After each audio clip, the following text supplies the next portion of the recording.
Some say the world is black and white, others shades of gray. The truth is, as always, somewhere in between, in which a precocious filly contemplates context.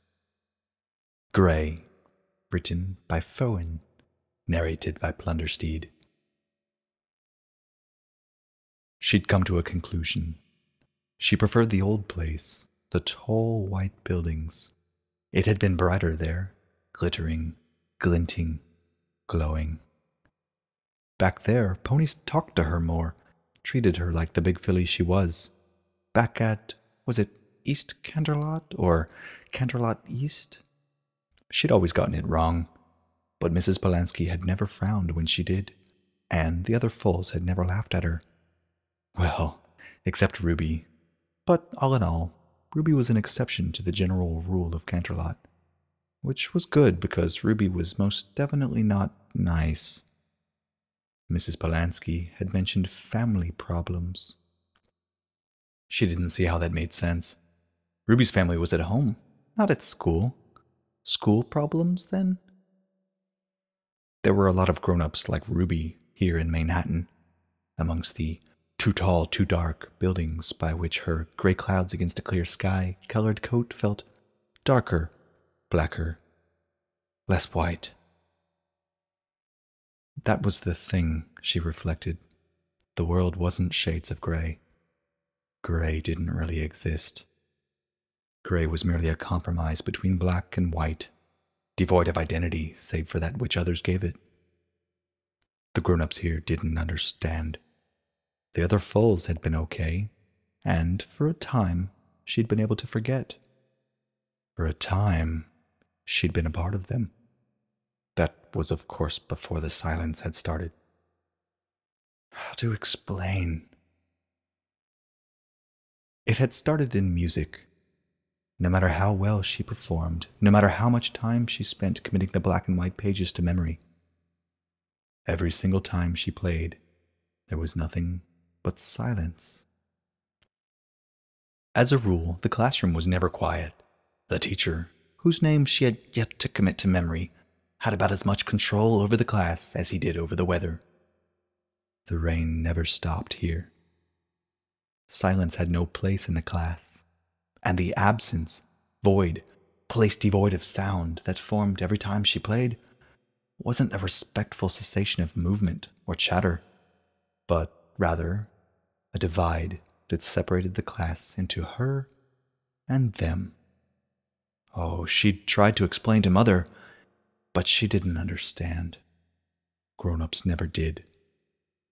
Soon the silence had started following her, and the feeling of isolation had grown stronger. Ponies acted funny around her, began treating her differently, darker, less direct. That wasn't what Mother had promised. Not the picture she'd oh so carefully painted, a canvas of exciting new pieces and places and ponies. She didn't want the change, the difference. Only wanted for things to change back to the way they used to be. Should be. Was she not good enough? If she got better, surely the silence would. That was the way things worked, wasn't it? Yes, that was it. Those who were good at things were always treated well. And so she'd begun to learn to make her own sound, and her brighter-than-dark, light-in-the-dark teacher had begun to show her how to play a new song of rain and storms and dawns after the wind and hail and silence only where it should be. What was it called again? She always forgot, and the spelling meant nothing to her.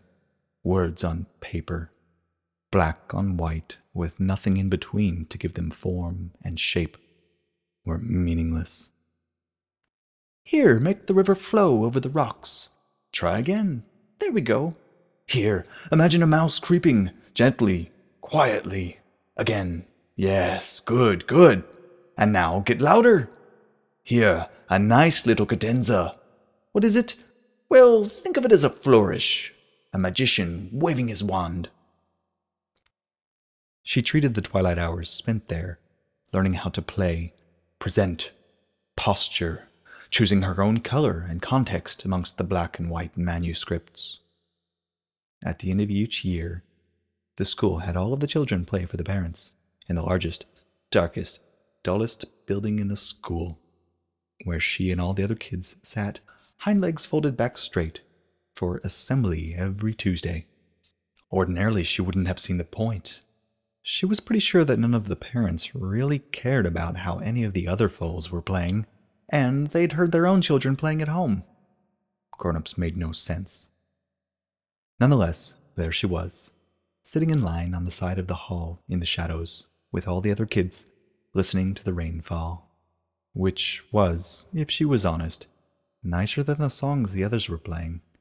And then it was her turn, and she walked up to the stage, exited the darkness of the shadows, entered the light, sat down on the stool, her ash-gray coat all the brighter in the spotlight. This was it. She started slowly, hesitantly, gradually gaining confidence from the reckless assurance that she was, to be fair, playing a bit nicer than the others. River, mouse, cadenza. Then it was over. At the time, she didn't notice. The river flowed, the mouse had crept, and she'd pulled off the cadenza. What struck her most, looking back, was not the silence as she finished, but the not silence, the stares and expressions, only conceived by ponies attempting to decide how to mask their reactions to something conspicuously out of place. Then came the awkward applause, somehow too forceful, too enthusiastic. At the time, she was oblivious. It was only later, when the music teacher had taken Mother aside, that she realized something was wrong.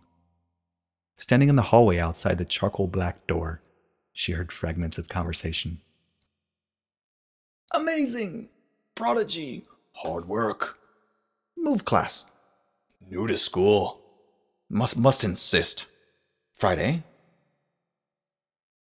She didn't want to move again. She didn't want to be different, darker. She wanted to gallop into the room, to tell the grown-ups they didn't understand, to explain that she'd only practiced so that ponies would stop staring, start talking, stop and cease the silence. But in that instant, understanding of something beyond her grasp began to draw on her.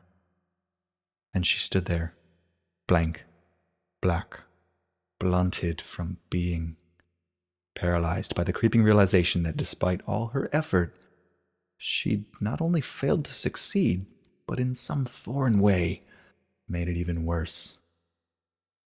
Behind her, the white door slammed shut. Black door ahead. Outside, far above the hall's vaulted ceiling, the rain continued to fall.